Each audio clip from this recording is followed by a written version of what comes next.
বাজার থেকে কিনে আনা পুদিনা পাতার ডাল থেকেই খুব সহজেই আপনি আপনার ফ্ল্যাটে বা বাড়ির বারান্দায় পুদিনা গাছ করতে পারেন। বাড়ির টুকিটাকি প্রয়োজনের জন্য সারা বছর ধরে ফ্রেশ পুদিনা পাতা পেয়ে যাবেন আপনি আপনার নিজের করা গাছ থেকেই। কোনো টব লাগবে না, মাটি বা সার জোগাড় করতে হবে না। খুবই পরিষ্কার পরিচ্ছন্নভাবে কোনো ঝামেলা ঝঞ্ঝাট ছাড়াই পুদিনা গাছ করতে পারবেন। আর খাবার যেটা লাগবে সেটা প্রতিটা বাড়িতেই সারা বছর ধরেই পাওয়া যায়। বাজার থেকে কিছু ফ্রেশ পুদিনা পাতার ডাল নিয়ে আসবেন। ডালগুলো যদি খুব বেশি ফ্রেশ না হয় তাও অসুবিধা নেই, তবে লক্ষ্য রাখবেন ডালগুলো যেন সেদিনকারই কাটা হয়। আর আপনার প্রয়োজন হবে এই ধরনের একটা প্লাস্টিকের ঝুড়ি, যে কোনো সাইজে নিতে পারেন।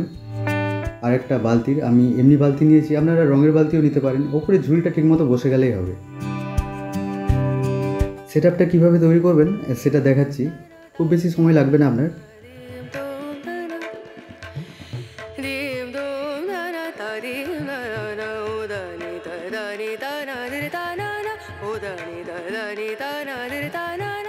ডালগুলোকে 4-5 ইঞ্চি রাখলেই হবে, তার বেশি রাখার দরকার নেই। ওপরের দিকে 3-4টে পাতা রাখলেই হবে, বাকি পাতাগুলোর প্রয়োজন নেই।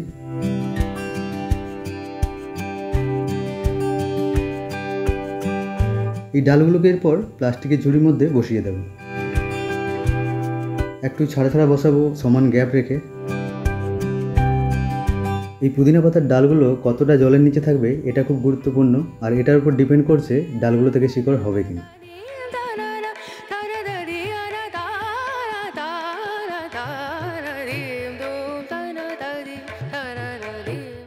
এরপর বালতিটাতে জল ভরে প্লাস্টিকের ঝুড়িটাকে রেখে দেবো। এই জায়গায় দুটো জিনিস খেয়াল রাখতে হবে। পুদিনা গাছের ডালের নিচের দিক থেকে যে পাতাগুলোকে আমরা ছিঁড়ে ফেললাম, যেখান থেকে পাতাগুলো বের হয়েছিল, ওই উঁচু একটু জায়গাটাকে পর্ব বা নোড বলে। পুদিনা গাছের ডালের এই পর্ব থেকেই শিকড় বের হয়।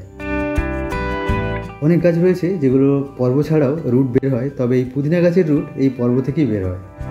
তাই লক্ষ্য রাখবেন কমপক্ষে একটা পর্ব যেন বা একটা নোড যেন জলের নিচে থাকে, নয়তো ডালগুলো থেকে শিকড় বের হবে না। কিছুদিন পরেই ডালগুলো কালো হয়ে পচে গিয়ে নষ্ট হয়ে যাবে।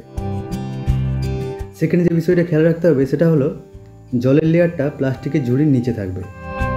পাতাগুলো যেন জলের মধ্যে বসে না থাকে, নয়তো সেগুলোতে ফাঙ্গাস লাগবে এবং পাতাগুলো নষ্ট হয়ে যাবে এবং জলটা তো ফাঙ্গাস হবে, যে কারণে পরবর্তীকালে শিকড়ও পচে যেতে পারে। এরপর এই সেটআপটাকে ছায়াযুক্ত জায়গায় রেখে দিন, যেন ডাইরেক্ট সানলাইট না পায়। পুদিনা গাছের ডাল যদি ফ্রেশ হয় তাহলে খুব তাড়াতাড়ি ডাল থেকে শিকড় বের হয়, একটা ডালও নষ্ট হয় না। 5 দিন পরে দেখুন প্রতিটা ডাল থেকে খুব সুন্দরভাবে শিকড় তৈরি হতে শুরু করেছে। এখন এই শিকড়গুলো কতটা জলের নিচে থাকবে সেটাও গুরুত্বপূর্ণ, আর সেটার উপর নির্ভর করছে এই গাছগুলো কতদিন বেঁচে থাকবে। এই যে সেটআপটা, এটা এক ধরনের হাইড্রোপনিক। এই হাইড্রোপনিক সেটআপটার নাম হলো ক্যাটকি মেথড। পুরো শিকড় যেন কখনোই পুরোপুরি জলের নিচে না থাকে। পুরো শিকড় যদি জলের নিচে থাকে তাহলে শিকড়গুলো অক্সিজেন পাবে না, কিছুদিন পরেই গাছের পাতা হলুদ হয়ে গিয়ে গাছগুলো মারা যেতে থাকবে। যে জলের লেয়ারটা থাকবে এবং যে ঝুড়িটা রয়েছে তার মধ্যেখানে কমপক্ষে যেন 1 ইঞ্চি থেকে 1.5 ইঞ্চির মতো গ্যাপ থাকে। ওই যে গ্যাপটা থাকছে, ওই গ্যাপে যে শিকড়গুলো থাকবে সেই শিকড়গুলো থেকে এয়ার রুট বের হবে এবং ওই এয়ার রুট থেকে শিকড়গুলো বাতাস থেকে অক্সিজেন সংগ্রহ করবে। এই জায়গায় অনেকে ভুল করে, তাই ডালের শিকড় তো বের হয় কিন্তু কিছুদিন পরে গিয়ে গাছ মারা যায়। গাছ একটু বড় হলে খাবার দেওয়া শুরু করতে পারেন, আর খাবার হিসেবে যেটা দেবেন সেটা খুব ইজিলি পেয়ে যাবেন। আপনার বাড়িতে যদি মাছের অ্যাকুরিয়াম থাকে তাহলে সেই অ্যাকুরিয়াম থেকে 1 কাপ জল নিয়ে প্রতি সপ্তাহে বালতিতে দেবেন। ওই জলটাই হলো গাছের খাবার। অ্যাকোয়াপনিক পদ্ধতিতে যে গাছ চাষ করা হয় সেটা মাছ রাখা জল থেকে পুরোপুরি চাষ করা হয়, আর কোনো খাবার দেওয়া হয় না। নেটে এটা নিয়ে আরও অনেক ডিটেলসে জানতে পারবেন।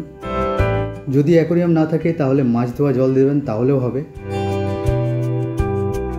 শিকড় যদি খুব বেশি হয়ে যায় মাঝে মাঝে রুট প্রুনিং করতে পারেন।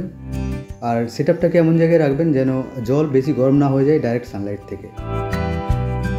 ভিডিওটা ভালো লেগে থাকলে লাইক করবেন, কমেন্ট করবেন এবং শেয়ার করতে ভুলবেন না। চ্যানেলটিকে সাবস্ক্রাইব করে গার্ডেনিং পাঠশালার সাথে থাকবেন। আজকে এই পর্যন্তই, তাহলে আবার দেখা হচ্ছে নেক্সট ভিডিওতে।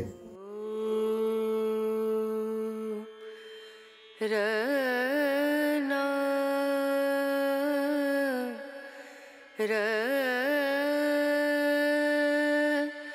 না